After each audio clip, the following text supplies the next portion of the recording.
Locking your card on Telefonica is a straightforward process that helps protect your account from unauthorized use. Follow these simple steps to secure your card. Step 1. Access the Telefonica app. Open the Telefonica mobile app on your smartphone. If you haven't installed it yet, download it from your device's App Store and log in with your account credentials. Step 2. Navigate to Card Management.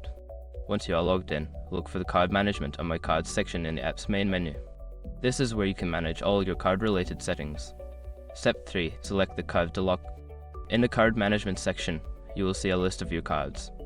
Tap on the card you wish to lock to access its specific settings. Step 4. Lock the card. Look for the option labeled Lock Card or Temporarily Lock. Tap on this option, and you may be prompted to confirm your choice. Follow the on-screen instructions to complete the locking process. Step 5. Confirm the lock. After locking the card, you should receive a confirmation message within the app. Make sure to check that the card's status has changed to lock to ensure it is secured. By following these steps, you can easily lock your card on Telefonica and protect your account from any unauthorized transactions. If you need further assistance, don't hesitate to reach out to customer support.